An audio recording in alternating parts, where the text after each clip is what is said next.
Nampally police station దగ్గర నుండి పూర్తి అప్డేట్స్ మా ప్రతినిధి సందీప్ లైవ్ లో అందిస్తారు.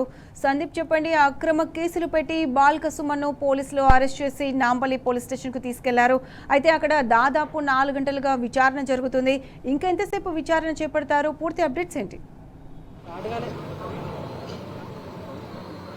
రైట్, ఒంటిగంట ప్రాంతంలో బాల్క సుమన్ పోలీసులకు లొంగిపోయారు. నాంపల్లి పోలీస్ స్టేషన్కు నేరుగా తీసుకొచ్చారు. 4 గంటలు పైగా సమయమైంది. ఇదే పోలీస్ స్టేషన్లో ఇటు బాల్క సుమన్తో పాటు బాల్క సుమన్ తరపు న్యాయవాది, అలాగే ఆ తర్వాత గంటకు సింగరేణి కాలరీస్ కంపెనీ లిమిటెడ్ వాళ్ళకు సంబంధించినటువంటి న్యాయవాది కూడా రావడం జరిగింది. మొత్తంగా విచారణ అయితే కొనసాగుతోంది. ఇంకా చాలా సమయం పడుతుందని మనకు తెలుస్తుంది. ఎందుకంటే పలు రకాల సెక్షన్లు ఉంచారు. సెక్షన్లు పెట్టిన నేపథ్యంలో మరి అసలు ఆ రోజు జరిగింది ఏంటి అన్న దానిపైన ఆరా తీస్తున్నట్టు మనకు తెలుస్తుంది. వీరితో పాటు బీఆర్ఎస్ యూత్ నాయకులు గెల్లు శ్రీనివాస్ యాదవ్ కూడా లోపలనే బాల్క సుమన్తో పాటే ఉన్నారు. మొత్తానికి విచారణ అయితే కొనసాగుతోంది. డీసీపీ స్థానిక ఖైరతాబాద్ జోన్ డీసీపీ శిల్పవల్లి కూడా ఈ విచారణలో పాల్గొన్నారు, విచారిస్తున్నారు. వారు కూడా ఉన్నారు. మొత్తానికి 4 గంటలుగా విచారణ కొనసాగుతూనే ఉంది. మరి ఇప్పటి వరకైతే మనకు తెలిసిన సమాచారం మేరకు ఈ విచారణ ముగిసిన తర్వాత న్యాయమూర్తి నివాసంలో హాజరుపరచబోతున్నారు. ఎందుకంటే కోర్టు సమయం 5 గంటల వరకే ఉంటుంది. 5 తర్వాత ఇప్పుడు జడ్జి నివాసంలోనే హిమాయత్ నగర్లోని జడ్జి నివాసానికి తీసుకెళ్తున్నట్టు మనకు విశ్వసనీయంగా తెలుస్తోంది. అనంతరము జైలుకు తరలించే అవకాశం ఉంది. అయితే ప్రధానమైనటువంటిది 326, 351, 352, 353, 355, 361 బిఎన్ఎస్ యాక్ట్తో పాటు మరో పీడీటీపీ యాక్ట్ను కూడా నమోదు చేసినటువంటి నేపథ్యంలో ఇవన్నీ కూడా అత్యంత సీరియస్గా ఉన్నటువంటి సెక్షన్లు. వీటికి అంటే అప్పుడు లీగల్ టీమ్ సంబంధించిన న్యాయవాది చెప్పిన వివరాల ప్రకారము ఇలాంటి కేసులు ఉంటాయి. ఒక సెక్షన్ 361లోనే 10 ఏళ్ల వరకు జైలు శిక్ష పడే అంత కఠినంగా చేశారు. అది ప్రభుత్వ కక్షపూరిత వ్యవహారమని, ఎందుకంటే ప్రశ్నిస్తే కేసులు పెడుతున్నారు. ఇలా ఎప్పుడు కూడా బాల్క సుమన్ అంటే ప్రభుత్వంపై ఎదురుదాడికి తిరుగుతున్నారు. ప్రజల సమస్యలపై ధర్నాలు నిర్వహిస్తున్నారు. ప్రశ్నిస్తే కేసులు నమోదు చేయడము పరిపాటిగా మారింది. కేతనపల్లి మున్సిపాలిటీకి సంబంధించి కూడా బాల్క సుమన్ అప్పుడు అరెస్టు చేశారు. అయితే స్టేషన్లో ఉంచినప్పటికీ చిత్రహింసలకు గురి చేస్తున్నారని కూడా బాల్క సుమన్ చెప్పడం జరిగింది.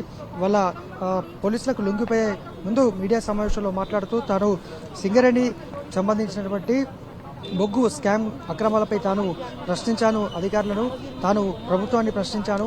కాపాడాలి, సింగరేణిని కాపాడాలి, సింగరేణి సొమ్ము సింగరేణికి చెందాలి, సింగరేణి కార్మికులకు చెందాలంటూ తాను అన్నాను తప్ప నేను తెలంగాణ ఉద్యమంలో ఎలాంటి పోరాటం చేశామో సింగరేణి నుంచి సింగరేణి అవినీతిపయం కాకూడదంటే అలాంటి తరహా పోరాటం చేయాలంటూ కూడా చెప్పడం జరిగింది.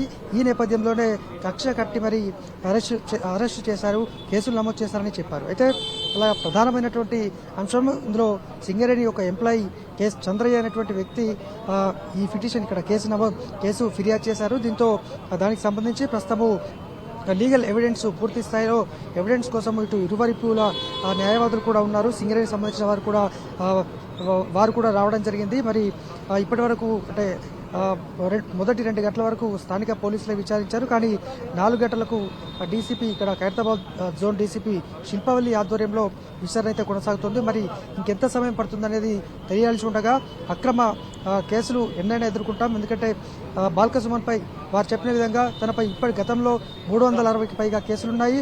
ఇప్పుడు ఆ రికార్డు బద్దలు కొట్టేందుకే కాంగ్రెస్ ప్రభుత్వం ప్రయత్నిస్తోందంటూ కూడా ఆయన వ్యాఖ్యానించారు. మొత్తానికి ఈ కేసు సంబంధించి అయితే ఒక ఉత్కంఠ నెలకొంది. ఎందుకంటే పోలీసులు ఇంతసేపు విచారిస్తున్నారు.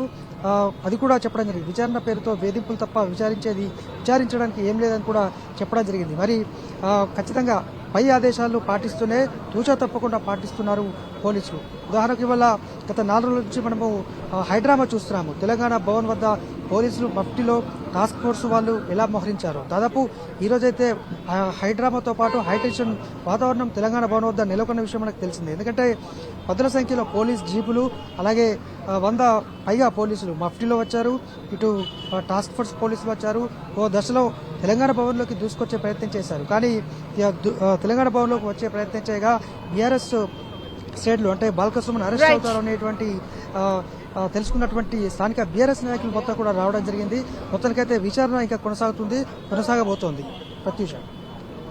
Right Sandeep, thanks for the live updates.